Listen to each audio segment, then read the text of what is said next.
Capacitor ની બે plate વચ્ચે ડાઇલેક્ટ્રિક મુક્તા વિદ્યુત ક્ષેત્રમાં થતો ઘટાડો સમજીએ પહેલા, પછી કેપેસિટન્સ પર પહોંચીએ ધીરે ધીરે. એટલે પહોંચીશું 110%. ધીરે ધીરે સ્ટાર્ટ કરીએ. શું છે તો કાલે મેં તમને બતાવ્યું કે કેપેસિટરની બે પ્લેટ હોય બચ્ચા, પ્લસ પ્લસ વાળો, માઈનસ માઈનસ, વિદ્યુત ક્ષેત્ર E નોટ, જેને આપણે સિગ્મા અપોન એપ્સિલોન નોટ લખ્યું હતું. ઓકે, આની પૃષ્ઠ ઘનતા કેટલી હતી? સિગ્મા. અહીંયા વચ્ચેના વિસ્તાર કશું જ નથી. ત્યારે જ્યારે આપણે કેપેસિટરની બે પ્લેટ વચ્ચે ડાઇલેક્ટ્રિક મૂકી દઈએ,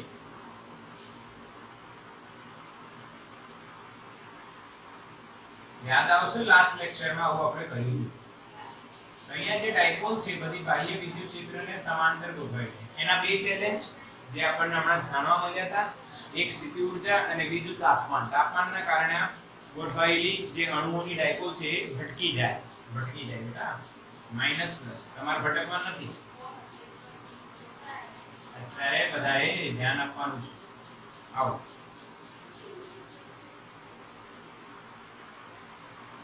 અમે 3 કરી દીધા. કાલે 2 હતા લાસ્ટ લેક્ચરમાં, આજે 3 થઈ.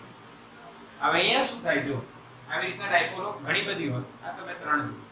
આ પ્લસ માઈનસ જે આવે છે એ બધી એકબીજાની અસરને શું કરે છે? નાબૂદ. Plus minus 0 plus minus 0 plus minus 0 plus. પરંતુ જે છેડા પર હોય પ્લસ આ બાજુ અને આ બાજુ થાય માઈનસ, એમની અસર નાબૂદ કરવા માટે બીજી બાજુ કોઈ હોતું નથી. એટલે એ રહી જાય, બચી જાય. એટલે જ્યારે આપણે છેલ્લી આકૃતિ વિચારીએ આની, વચ્ચે બધું ગાયબ, વચ્ચેનું બધું ગાયબ થઈ જાય અને આપણી પાસે પ્લેટની એક બાજુ પ્લસ અને બીજી બાજુ માઈનસ. ઓકે, પ્લસ માઈનસ અને બીજી બાજુ પ્લસ, આ રીતના થઈ જાય. અચ્છા, આની જે બાહ્ય પ્લેટ છે એની પૃષ્ઠ ઘનતા સિગ્મા છે અને અહીંયા જે બન્યું એની સિગ્મા પોલેરાઇઝેશન થાય. મેં તમને કાલે એ વસ્તુ બી બતાવી હતી, લાસ્ટ લેક્ચરમાં એ વસ્તુ બી મેં તમને બતાવી હતી કે બચ્ચા જે આ જે બે પ્લેટોનું જેટલું ક્ષેત્રફળ છે એટલું જ ક્ષેત્રફળ ડાઇલેક્ટ્રિકનું છે અને બે પ્લેટો વચ્ચે જેટલું અંતર છે લગભગ એટલું જ અંતર, એટલી જ લંબાઈનું ડાઇલેક્ટ્રિક પણ મૂક્યું છે.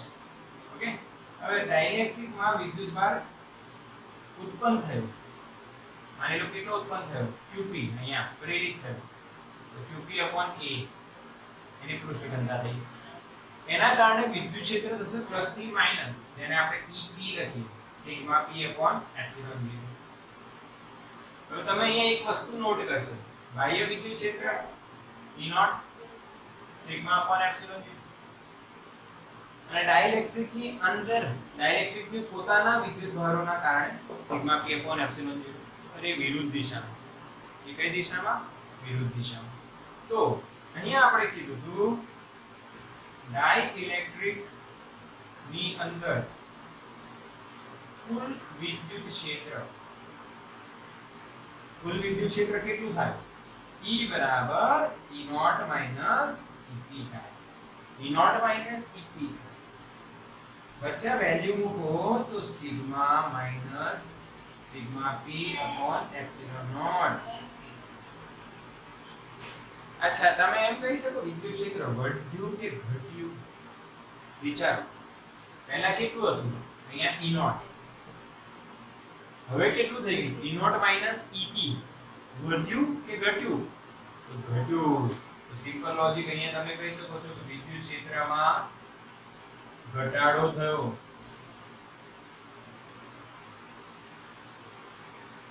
વિદ્યુત ક્ષેત્રમાં શું થાય? ઘટાડો થાય બેટા. ડાઇલેક્ટ્રિક મુક્તા કેપેસિટરની બે પ્લેટ વચ્ચે ડાઇલેક્ટ્રિક મુક્તા વિદ્યુત ક્ષેત્રમાં ઘટાડો થાય. અચ્છા, અહીંયા એક વસ્તુ એવો પ્રશ્ન આવે, કેટલો ઘટાડો થયો? કેટલો? How much? કેટલો ઘટાડો થયો? તો એ ઘટાડો દર્શાવવા માટે બાળકો, એ ઘટાડો દર્શાવવા માટે આપણે શું કરીએ છીએ સમજો મારી વાત, શું કરીએ છીએ સમજો મારી વાત. અહીંયા એક અચળાંક આવશે જેને કહીએ છીએ ડાઇલેક્ટ્રિક અચળાંક, જેને આપણે k અથવા એપ્સિલોન r વડે બી k લખીએ છીએ. એને રિલેટિવ પરમિટિવિટી પણ કહેવાય, સાપેક્ષ પરમિટિવિટી પણ કહેવાય છે. k અચળાંક એટલે શું? તો ડાઇલેક્ટ્રિક કોન્સ્ટન્ટ એ એક એવું કોન્સ્ટન્ટ છે જે ડાઇલેક્ટ્રિક મૂક્યા પહેલા વિદ્યુત ક્ષેત્ર અને ડાઇલેક્ટ્રિક મૂક્યા પછી વિદ્યુત ક્ષેત્રનો ગુણોત્તર દર્શાવે છે. એ આપણને એવું કહે છે કે જે વિદ્યુત ક્ષેત્રમાં ઘટાડો થયો એ કેટલામાં ભાગનો થયો, કેટલામાં ભાગનો થયો. એટલે વિદ્યુત ક્ષેત્ર પછી કેટલું લખાય? તો E બરાબર E નોટ બાય k થાય બેટા, E નોટ બાય k. હવે અહીંયા આપણે એક વસ્તુ લખીએ, E is always less than E not.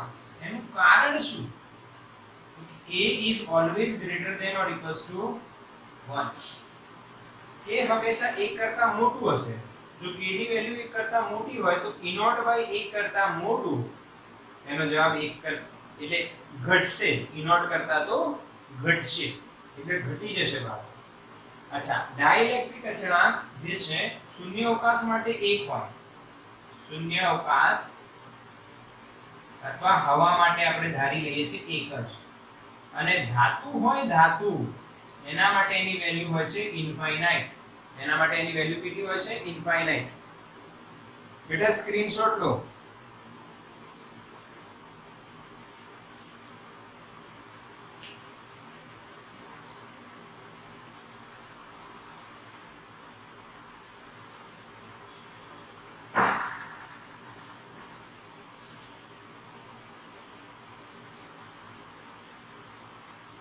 સમજ્યા? ક્લિયર દેખાય છે? દેખ ગરના સ્ક્રીનશોટ થઈ ગયું અને આ સમજી પણ ગયા. અને આ વસ્તુ યાદ રાખજો, E બરાબર E naught by k, E બરાબર E નોટ બાય k. ચલો નેક્સ્ટ શું છે?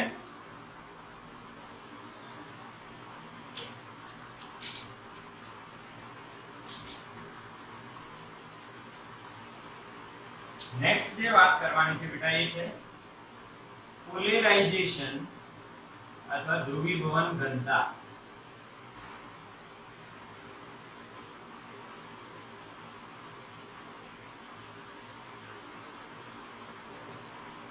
પોલેરાઇઝેશન ડેન્સિટી, ધ્રુવીભવન ઘનતા.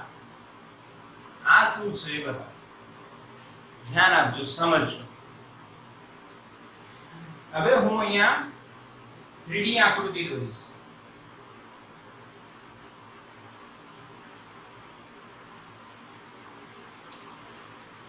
ડાઇલેક્ટ્રિક દોર્યું બેટા, જે કેપેસિટરની બે પ્લેટ વચ્ચે મૂકવામાં આવે છે. ડાઇલેક્ટ્રિક 3D માં એને આ બાજુ હશે કેપેસિટરની એક પ્લેટ,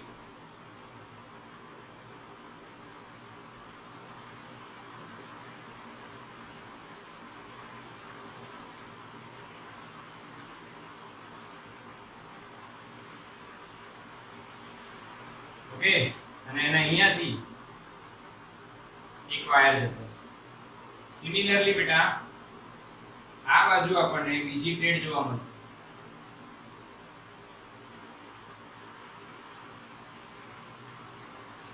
અહીંયાથી એક વાયર જતો હશે.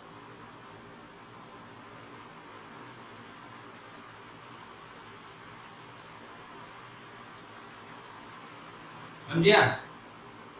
3D એક્સપીરિયન્સ થાય એટલા માટે આવી આકૃતિ બતાવી દઉં. હવે આ બે પ્લેટોની વચ્ચે આપણે કેપેસિટરને મૂકી દઈએ, ડાઇલેક્ટ્રિકને મૂક્યો છે.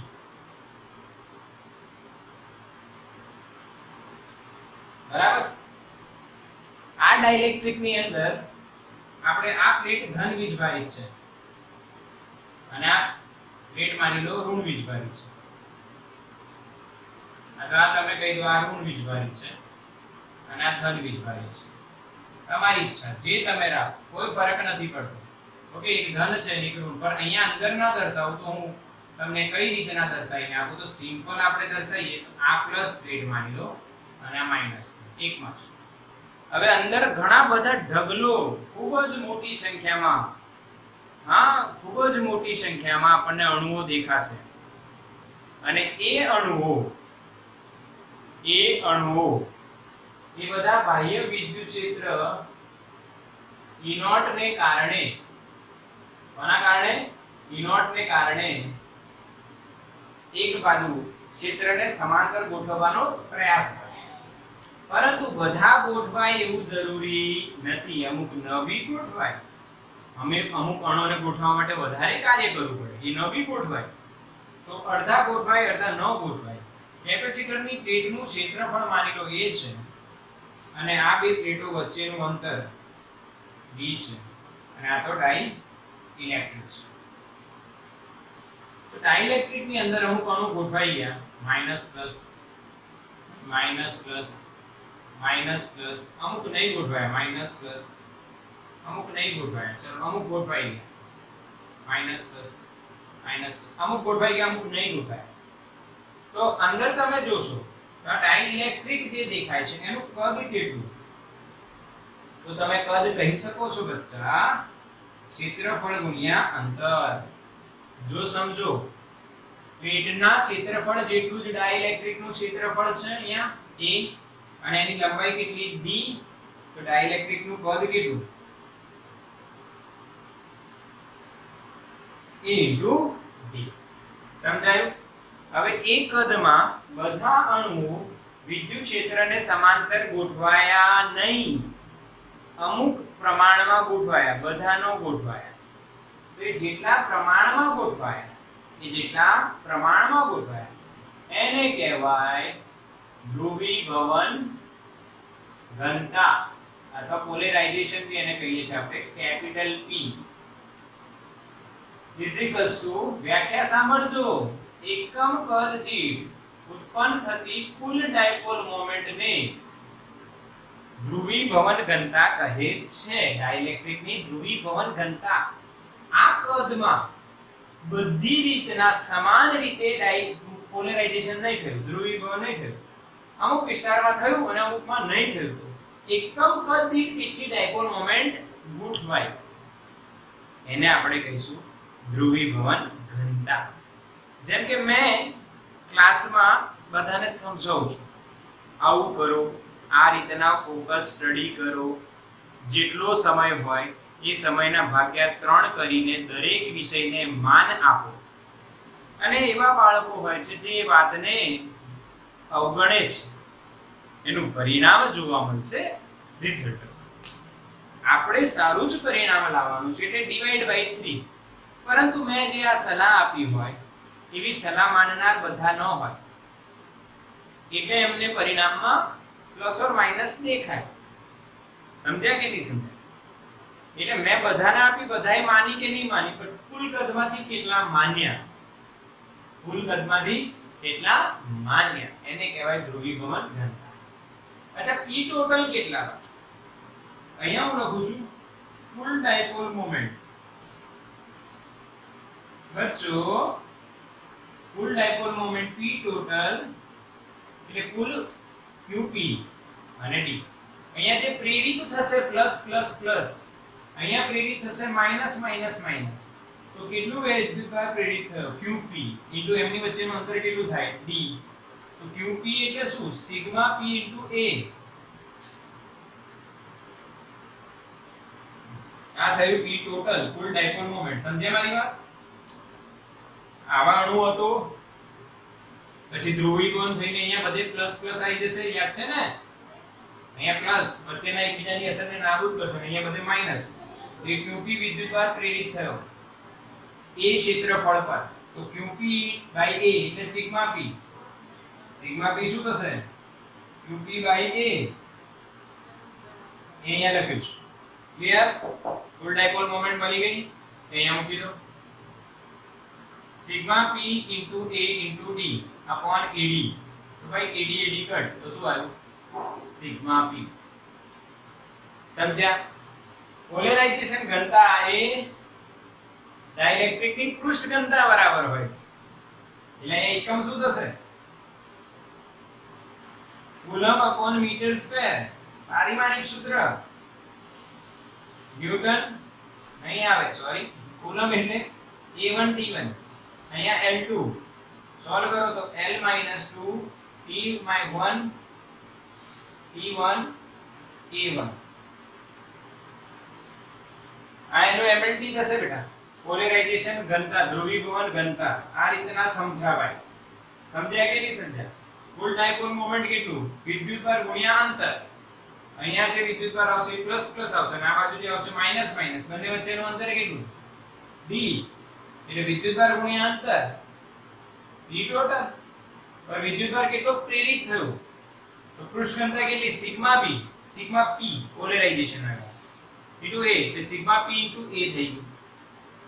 આ વેલ્યુ ને ધ્રુવીભવન ઘનતાની જે વ્યાખ્યા આપણે વ્યાખ્યાયિત કરી અને લોજિક સમજ્યા એમાં મૂકી દો તો આપણને આન્સર આવશે p સિગ્મા p. ઓકે, એટલે આ થઈ ગયું ધ્રુવીભવન ઘનતા. સ્ક્રીનશોટ લો બેટા.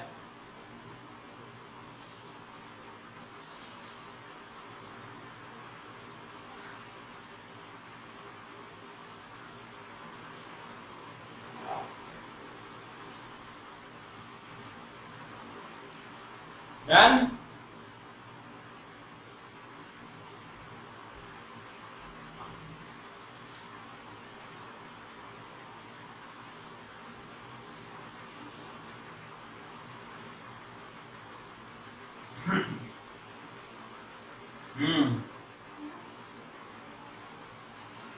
Done done done. ચલો હવે જોઈશું આપણે આની અંદર જ ચાલી રહ્યા છે હજુ. બધા જે સ્ક્રીનશોટ અને ટોપિક થયા એ બધા એક સાથે સાંભળો તો છેલ્લે આપણને દેખાશે એ થશે પોલેરાઇઝેશન, ધ્રુવીભવન અને ડાઇલેક્ટ્રિક. હજુ એક વસ્તુ આમાં બાકી, વિદ્યુત સસેપ્ટિબિલિટી, જેને આપણે કાઈ ઈ લખીએ છે. કાઈ એટલે આ જે x જેવું પાડ્યું છે બેટા એ શું છે? હા, એ શું છે ભાઈ?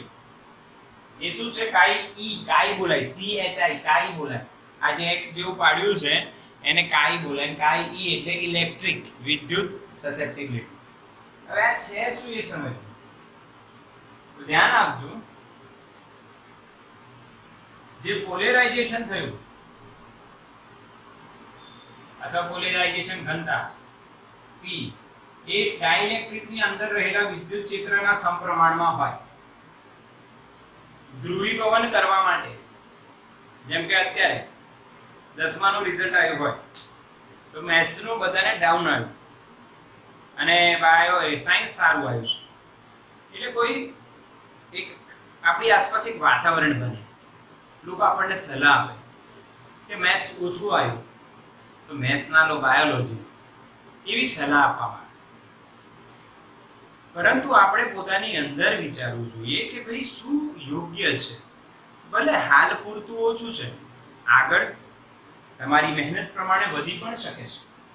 એટલે જે પોલેરાઇઝેશન થયું ધન અને ઋણ, ધન અને ઋણમાં છૂટા છૂટા પડ્યા અને વિદ્યુત ક્ષેત્રની દિશામાં ગોઠવાયા, એ કોના પર આધાર રાખે? બાહ્ય વિદ્યુત ક્ષેત્રની આસપાસ. બાહ્ય આજુબાજુ વિદ્યુત ક્ષેત્ર કેવું છે એટલું પોલેરાઇઝેશન જોવા મળે છે. સમજ્યા કે નહીં?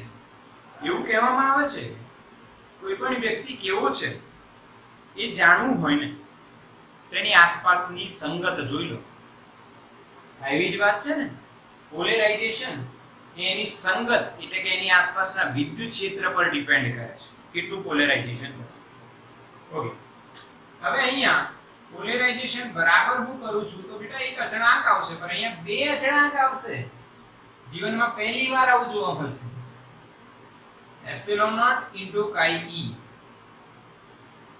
એપ્સિલોન નોટ એ જે છે બેટા માધ્યમમાં પરમિટિવિટી કેટલી છે એના પર ડિપેન્ડ કરે, એટલે શૂન્ય અવકાશની પરમિટિવિટી. કાઈ ઈ તો બચ્ચો વિદ્યુત સસેપ્ટિબિલિટી.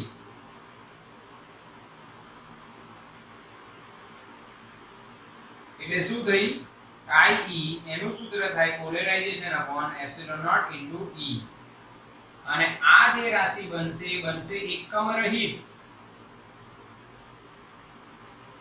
એ બનશે એકમ રહિત તમે સોલ્વ કરી શકો આનો એકમ લખો અને આનો એકમ લખો એકમ રહિત બનશે આ રાશિ ક્લિયર એટલે chi e શું થઈ ગયું ભાઈ સસેપ્ટિબિલિટી ઓકે હા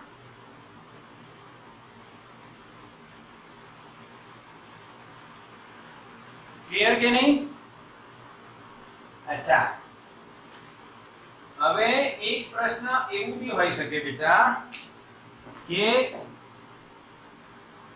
રેખીય ડાઇલેક્ટ્રિક તો ભાઈ જે ડાઇલેક્ટ્રિક માં chi e અચળ હોય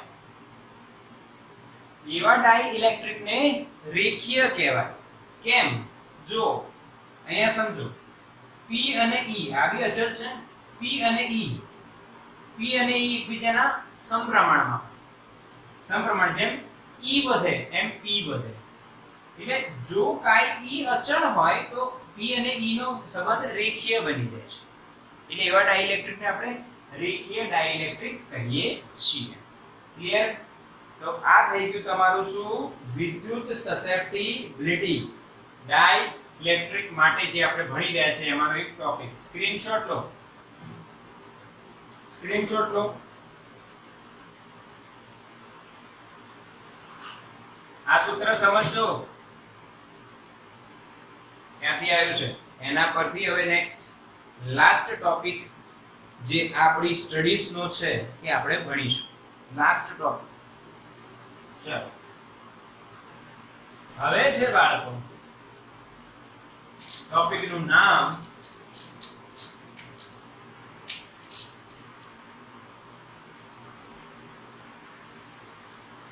chi e અને ડાઇલેક્ટ્રિક કોન્સ્ટન્ટ k વચ્ચેનો સંબંધ આ બંને વચ્ચે શું રિલેશન છે what is the relation chi e અને k વચ્ચે કઈ રીતના દેખાય તો સમજો ડાઇલેક્ટ્રિક ની અંદર વિદ્યુત ક્ષેત્ર આપણે કેટલું લખતા હતા E બરાબર E naught minus E polarization जो लगता था आके ना क्या वो कई लगता था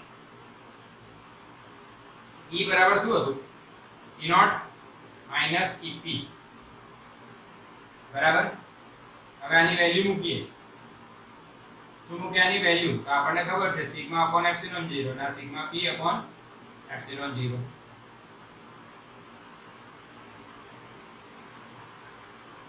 આગે ના હવે આપણને એક વસ્તુ ખબર છે કે ભાઈ સિગ્મા p બરાબર પોલેરાઇઝેશન પોલેરાઇઝેશન એટલે epsilon chi e into e આ મુકાય અને sigma upon epsilon 0 sigma p ની જગ્યાએ આ તો આને e જ રાખો e નોટ રાખો તમારી ઈચ્છા e નોટ જ રાખો તમારે આ લખવું હોય તો આ બી લખાય કોઈ ચોઈસ ના કહેવાય હવે લખો તોય વાંધો નહીં ના લખો તો epsilon naught chi e into e okay आगे ना अपॉन एप्सिलॉन नॉट भाई एप्सिलॉन नॉट कट आपको समझाયું સમજજો બેટા હવે આને હું શું લખું છું અત્યારે e નોટ જ રહેવા દો મજા આવશે e નોટ અને સામે શું છે e હવે તમે અહીંયા જોશો આમાં e છે એટલે આને આ બાજુ ફેરી લાવો e plus chi e into e is equal to e naught હવે અહીંયા e કોમન આવશે 1 plus chi e બરાબર e નોટ બેટા e ક્યાં જશે નીચે તો 1 plus chi e બરાબર e નોટ upon e ભાઈ આને તો ડાઇલેક્ટ્રિક અચળાંક કહેવાય આયો વિદ્યુત સસેપ્ટિબિલિટી અને ડાઇલેક્ટ્રિક અચળાંક વચ્ચેનો રિલેશન આયો જો સમજ્યા તમે ભાઈ જી નીટ અને બોર્ડ કશું અલગ નથી પણ આ વસ્તુ સમજવી ખૂબ જ જરૂરી છે તો શું આની જગ્યાએ આપણે એપ્સિલોન આરબી લખી દઈએ ડાઇલેક્ટ્રિક અચળાંક એટલે સાપેક્ષ પરમિટિવિટી આગે ના k અને એપ્સિલોન r સરખા હોય 1 chi e કોઈ ડાઉટ આમાં? આગળ જઈશું ચોથા પાંચમા ચેપ્ટરમાં તો અહીંયા chi m આવશે, ત્યાં mu r આવશે, mu permeability magnetic permeability એ અલગ આવશે, આ permittivity पर અત્યારે સમજો રિલેશન મેં કઈ રીતના ઓબ્ટેન કર્યું. ક્લિયર? સમજ્યા કે નહીં સમજ્યા? ફરી એકવાર જોઈ લો. ડાઇલેક્ટ્રિક ની અંદર વિદ્યુત ક્ષેત્ર આટલું થાય તો ખબર છે ને, E નોટ આમ હતું, EP અંદર પોલરાઇઝેશન ને કારણે આમ હતું. E naught minus sigma p upon epsilon naught આનું સિગ્મા p એટલે પોલરાઇઝેશન આયુ E આવો મૂક્યું, કટ કર્યું, આ બધું લયા સોલ્વ કર્યું. E નોટ બાય E એટલે k અને chi e વચ્ચેનો સંબંધ આપણને મળી જાય છે આ રીતના. ક્લિયર?